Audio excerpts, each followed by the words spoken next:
You are now listening to a podcast made in collaboration with the Copenhagen College Radio. Hey everybody, welcome to episode 48 of the Social Media and Politics podcast, bringing you expert insights into how social media is changing the political game.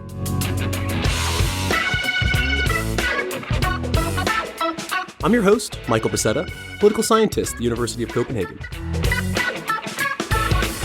Remember, you can connect with us on Twitter at SMNP Podcast or visit us on the web, socialmediaandpolitics.org.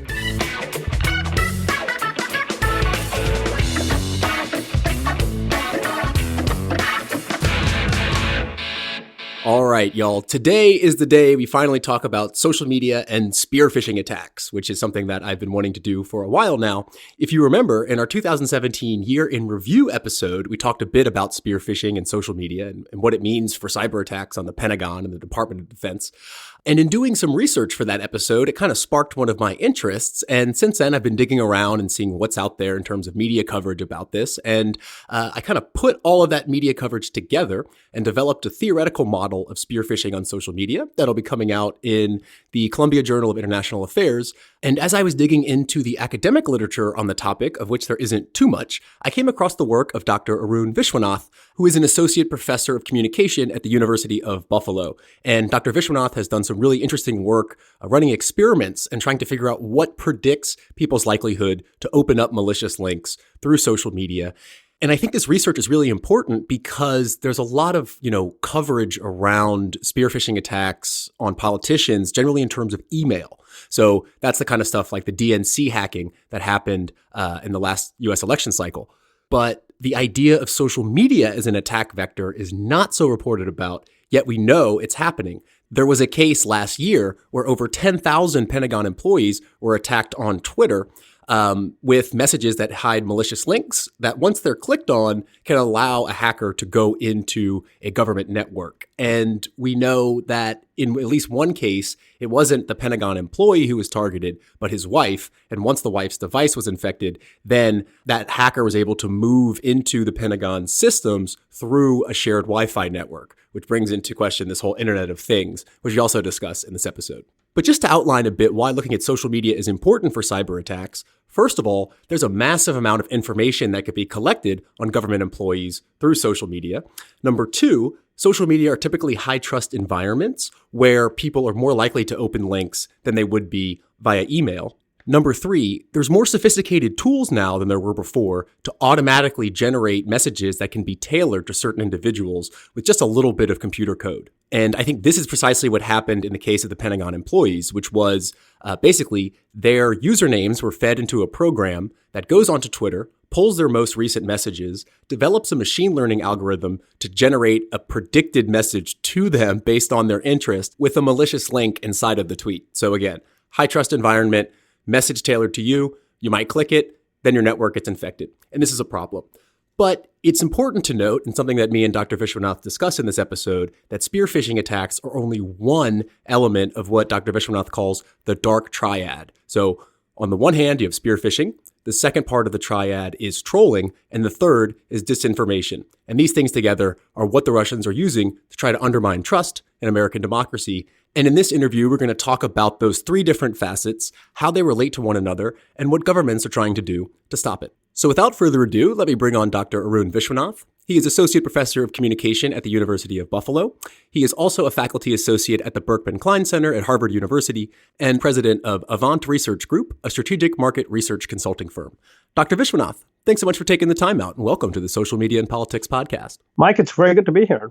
So most of our listeners are probably familiar with the concept of phishing, but can you break down for us the difference between a phishing attack and a spear phishing attack? So, generally when people talk about phishing, they're talking about something that's what we now call pretexting, which is what the Nigerian scam used to be. Remember these emails that people used to get, I hope that people still get, which is an email from a quote unquote Nigerian prince, with tons of money lying around, requiring, let's say, your bank account in order to clear it. Those are the kind of attacks that we used to call phishing attacks, or at least most people think of as phishing attacks. The difference between that and spear phishing is number one, it's much more targeted, it's much more personalized, but more importantly, The object of that is not to have you respond with some information, but to have you do something, and doing something very, very, very small, very minor, at least for the end user. Clicking on a hyperlink, for instance, opening an attachment, for instance. And these actions that you do can happen, in split seconds, unlike pretexting and, the old school phishing attacks where you're actually responding and then they're responding back, and those things happen iteratively over time. So this is the difference between the two. The differences appear to be minor, but the consequences are just phenomenally different and phenomenally more catastrophic. Spear phishing, leading to breaches, leading to compromises, leading to ransomware. Whereas pretexting, has a very low hit rate and success rate in general. Yeah, and I want to get into more like those different types that you're mentioning, but I want to hone in first on phishing attacks on social media specifically. What makes social media suited for spear phishing attacks? Social media is different from email in the sense it's not anonymous, right? So for the most part, when people receive, let's say, a phishing attack on social media, it comes very differently first, right? So unlike email-based phishing, which comes from, let's say, a stranger or a person appearing to be someone you know, a social media phishing campaign could be in many different ways, right? It could be a fake friend request from someone who appears to be someone you know or from a total stranger. And it can also be a message that comes within social media, let's say via WhatsApp, which is one form of it, or through, let's say, Facebook Messenger. So this could be from somebody who is your friend or who appears to be your friend or come from a total stranger. So now what you're having is these multiple different gateways through which these attacks can come, but they all appear to come from a person or someone who you may or may not know. So there's already this higher trust that people have on social media, and add to that maliciousness, and you have a recipe for something that's going to be a lot more successful than, let's say, email, where we're used to junk mail and bulk mail and stuff that we ignore routinely. So what we find is, social media attacks are a lot more successful because people trust a lot more. Right. And so what's kind of the end goal of these attacks? These attacks, and if you're talking about social media, these attacks are, again, they run the whole gamut. It could be something as simple as, trying to get information about the individual, right? A couple of years ago, I think we had this group of young people in Hollywood. It was called the Hollywood Bling Ring. And what they would do is they would track people's social media actions, especially Hollywood actors and celebrities. And then they would break into their houses based on what they would see them posting. So if you knew where the person was, they're not at home. Or if you know what they've bought, you know what you can break in and steal.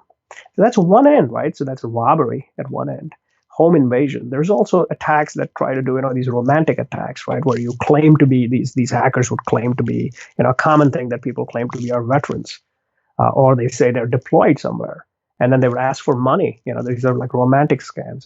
They try to hook in people, women, and try to get anything from, MoneyGrams to tickets to come back home. But these are all like, the low end scams that are trying to steal information, steal data, steal money. But then you have the other end of it. The other end of it is espionage, right? These are state attacks that are trying to create fake profiles. A couple of years ago, we had a naval admiral whose profile was pretty popular. There were lots of people who had connected to him. He was a NATO admiral. And what they found out, I think about a year later, that was not his profile at all. And a lot of the people who had connected to him thinking he was legitimate. And these people who connected to him were basically giving away information about their location, about where they were, and about where the troops were, for instance, where the naval movements were. Much of this information is not supposed to be out there. But these are very simple ways in which these attacks are done. Yeah. And apart from that, I've been reading a bit into this. And once, let's say someone clicks on a link that's been put through a spear phishing attack, a malicious actor can go inside of a government network or an infrastructure and, collect information, but also in the case of infrastructure, shut it down, right? And there's kind of a concern as to that there are state-sponsored actors within a variety of networks across the globe that are just waiting to push the button. That's right. And this has been happening quite a bit, right? And back in 2015, in downstate New York, we had a dam. The sluice gates of the dam was being moved. It was Bowman Area Dam. I think it's in Westchester County. And there was the sluice gates had been infiltrated by Iranian hacker group, and they were moving it. And that tells you what's possible. A lot of these infrastructure facilities, and they're all of them, right? It could be the electric grid. It could be nuclear facilities. It could be the telephone system. All of these have been hacked, can be hacked, and they, for the most part, many of them remain vulnerable in many parts of the world.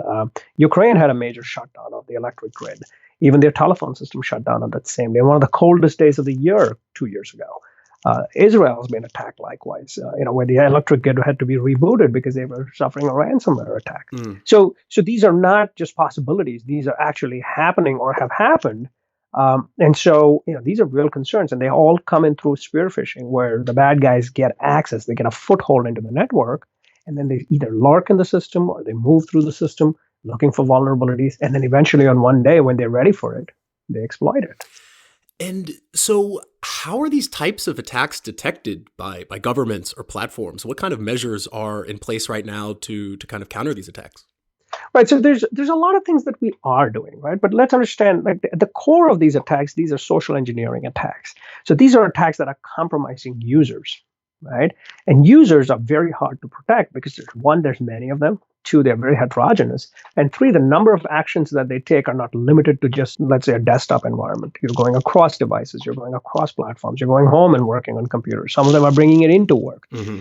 So, protecting everything is hard because, on the one end, the internet makes us much more open, right? There's more devices, there are more technologies, there are more gateways in. On the other hand, we're expecting everybody to be much more constrained like we used to be in the mainframe environment days. So there's this constant tension between these two things. So protecting everything is becoming very hard. We have a lot of things in place. Some of them are technical safeguards, right? So we have net capture. We have different ways in which we're trying to segment networks. We're trying to create air gaps. So in other words, if I could get into your computer, you're not connected, let's say, to the company server so that I can make my way through to it. So only the people who have access or need access or who are deemed necessary are given that kind of access. So there's various ways in which we're doing this. However, on the other end, the bad guys are also getting better, more sophisticated, more stronger, more smarter. Their attacks are getting more virulent, and they're trying to find newer and newer gateways to come in. This is, it is you're in a match where the adversary is constantly trying to get better, and you're trying to play catch up. So it's not completely sealed yet. Yeah, and there's an interesting example I was reading about where a Pentagon government official was hacked, but it was actually his wife who was spear phished, and the attacker basically moved through the shared home Wi-Fi network, which brings me to this idea of infrastructure and the Internet of Things, which I think creates a huge potential for these attacks to scale. That's right. And last year, late last year, we saw, the Internet of Things and distributed denial of service attacks being perpetrated using like home DVRs and, Wi-Fi devices at home. Mm-hmm. And we're starting to see the potential of an interconnected world, being attacked by devices that you thought were not necessary or not to be protected or would not have an impact on an organizational network, right? So today what we're starting to see is, this portability of attacks. And it's not just coming from home, right? It could be you're on a public Wi-Fi network at a coffee shop and you have an infected device there, or the Wi-Fi network itself is infected. And what it's doing is it's putting malware into your laptop and you don't realize it and you bring it to work. These are real fears that we have right now. Yeah, and I was speaking with an official, I forget the agency, somewhere in the Secret Service, and was saying that they're concerned about this in the upcoming congressional elections because malicious actors can set up Wi-Fi networks when campaign officials are on the run and on their phones and they're just connecting. Right. And not necessarily high level. The target can be a lower level staffer who, once inside the network, the actor can move through the campaign.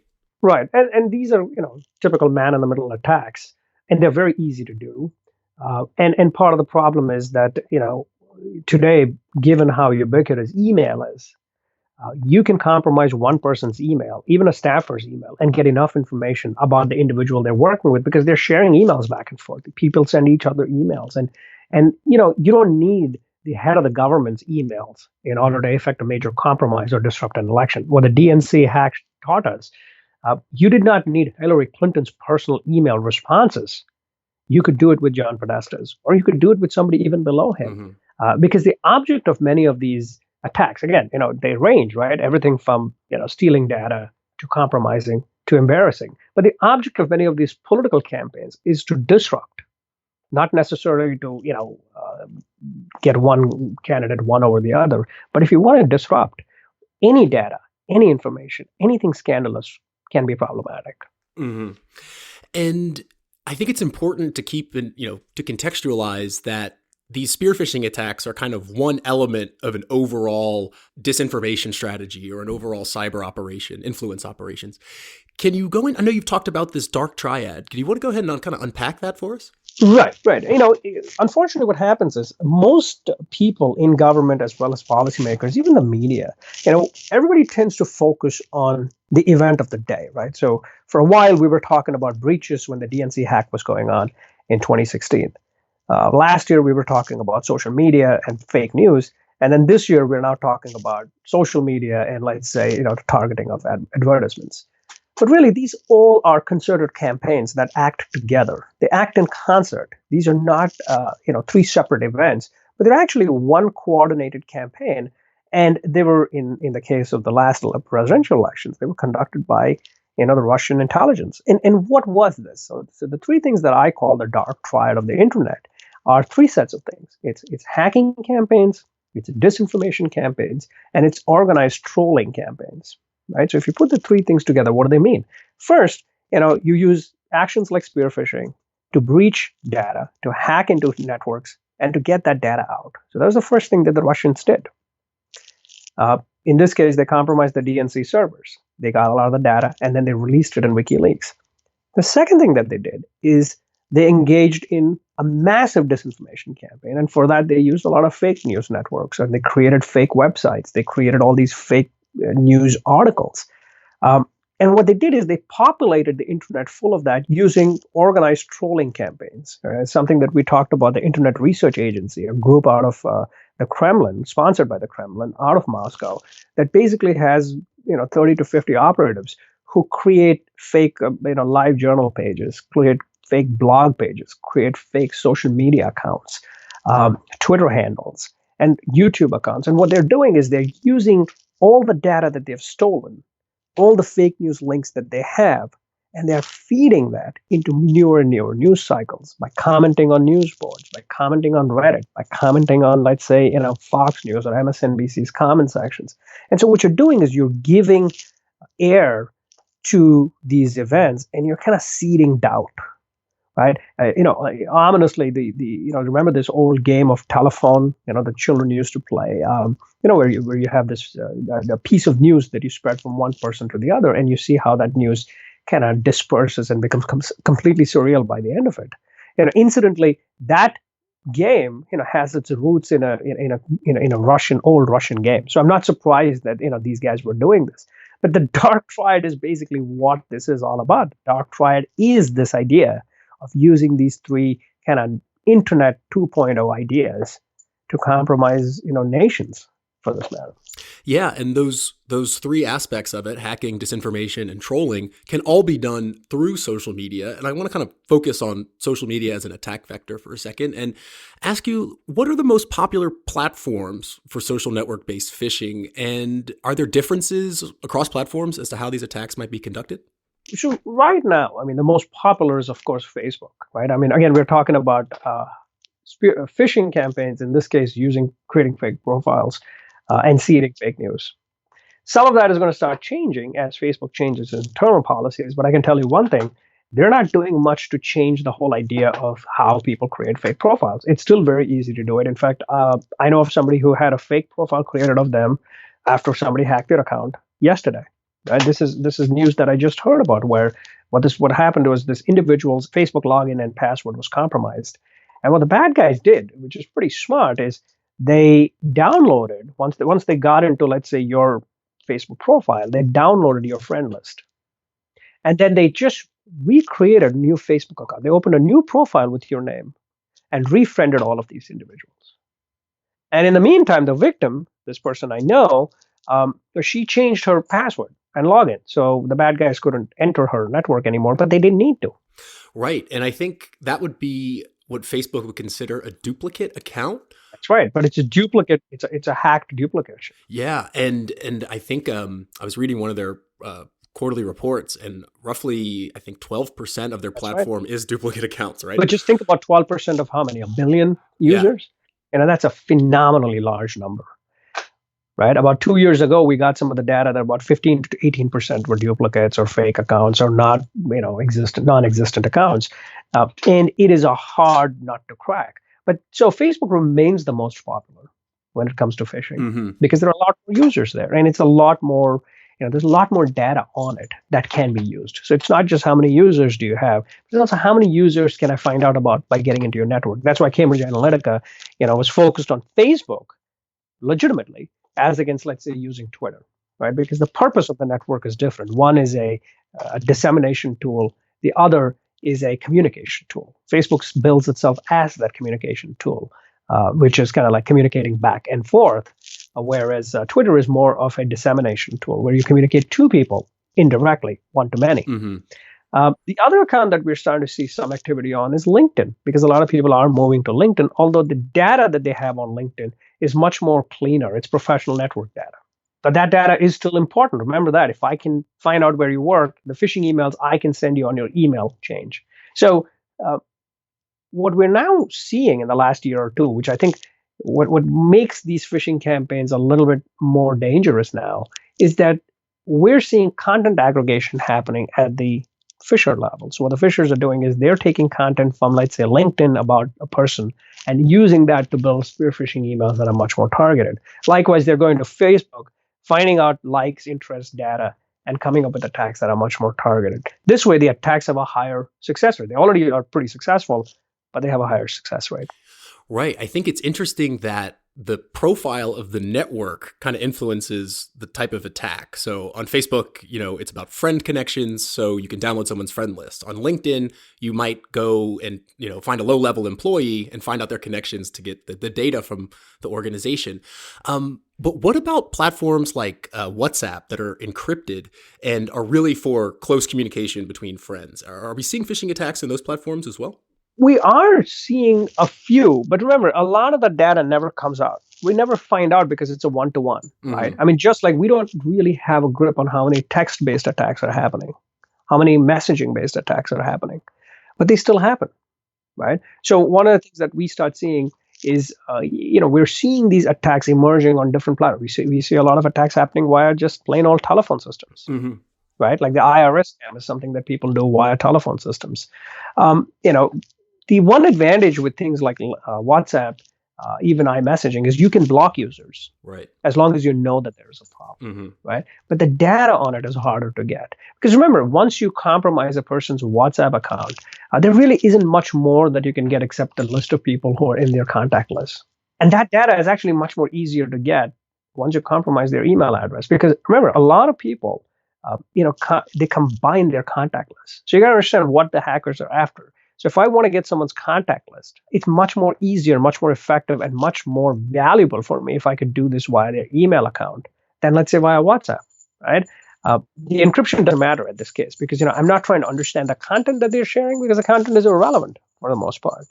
Although, let's not forget, with Android devices, there are malware strains that are out there and there is a demonstration that I've seen somewhere where, using a messaging tool, you can infiltrate a person's device to such an extent that anything that they type, anything that they send, anything that they have on it, you can start logging. In much the same way Facebook was logging people's phone records, for instance. Right. Or a marketing company doing social media listening. You can just collect so much data. That's right. Can be used to inform these targeted attacks. That's right. And so that's the danger there, right? I mean, with WhatsApp, iMessaging, whatever is out there, it's not necessarily the content alone, it's the connections. Remember, it's the same thing with Facebook. It's who are you connected to and what can I get from those connections? Right. And building on this idea of connections, and I know this is something you've written about in your research, is this idea of the contagion effect that once you successfully breach, someone's profile, because of their connections, you can scale that up. And that has some pretty interesting implications. Can you go into what that contagion effect is? Right. And so the contagion effect here, the one that you're referring to, is how successful can a bad guy, a hacker, be once he or she infiltrates, let's say, the first network or the first victim, once you get the first victim, right? So let's look at something like social media. So we've done these experimental pieces where actually we friend people. We create a fake profile, a normal-looking fake profile, average-looking fake profile, rather. And then we, send these connections out, these friend requests out. Once we have people connecting to us, how easy is it for that bad guy to now start spreading through the network of that person's friends? That's something that we have actually looked at. And what we have found is once you get a few strong connections, and what I mean by strong connections, what I mean is once you can get the first few victims who are relatively popular, right, in quotes, then the success of your attack is actually magnified. What do I mean by relatively popular? So you have some people on social media who collect friends, literally collect friends. And these tend to be younger people, but there are also some people out there in the media who want to see this as a badge of honor, right? They see, you'll have these people with 3,000-4,000 network friends. These individuals are what I consider to be particularly good targets for the bad guys. Because one, they don't know who their friends are. Two, they'll friend anybody. They're not very careful about who they friend. But the problem is that the people they're connected to may not be similar to them to that extent. But then once they see this guy or this person, this hacker in that network, they may start connecting with them. Right. They're sort of like a beachhead for the larger network. That's right. So if you can collect enough, people out there who are relatively popular on a particular network and start friending them, what we start seeing is that contagion effect is much stronger. Those attacks diffuse very fast and they look like regular friend request campaigns. In other words, it looks like a new person who came on social media, and it's just, they're almost analogous to a very legitimate request process. Yeah, and it makes me think about this, something I was reading in one of your papers that has to do with the quantitative social media metrics, or what you call friend queues. So actually, I thought this was quite interesting that in your experiment, you had users sending friend requests, one set without pictures and others with the number of friends that were attached. And it turns out that users were more likely to accept friend requests from profiles that had no picture, but the higher friends. So it's actually the friend queues that override the visual content. I think that's super interesting. That's right. And this is a critical understanding of how people are, right? So what are people using social media for? People are using social media to connect to other people. That's the primary driver. So the cues that matter, right, are the cues that tell us who is this person, but more importantly, who are they connected to? And so what we did in our experiment is we looked to see, what facets of that profile that you get. So remember, with Facebook, the profile request is relatively standard. And they did that on purpose. They did it such that it's easy for people to connect to other people. The whole idea of Facebook is to get a lot of people to connect. And so we manipulated some of this, right? So we had one profile without a picture, without any friends. And we also created one with a picture and with no friends. Then we created one with a picture and let's say 10 fake friends, 5 men, 5 women, and one without a picture and just 10 fake friends. And what we found is people, even if there wasn't a picture, as long as you saw this person having some connections, in this case 10, which is hardly any number, people thought that person was legitimate. In fact, I think not having a picture helps because it adds a layer of ambiguity, just enough to say, maybe I know this person. And don't forget that what happens with social media is that person with 10, once he gets that 11th and the 12th and the 13th, that number count starts building up. So the count, when you begin, if it's about 10, starts getting bigger and bigger as more and more people come in. It is analogous to another operation, another phenomenon that we see. If you ever go to a restaurant and or a coffee shop, they have a tip jar. A tip jar that has absolutely no money in it generally gets no more tips. But a tip jar which is populated with a bunch of dollar bills that it looks like it's overflowing gets actually a lot more because people think, well, seems to be that everybody's tipping this person.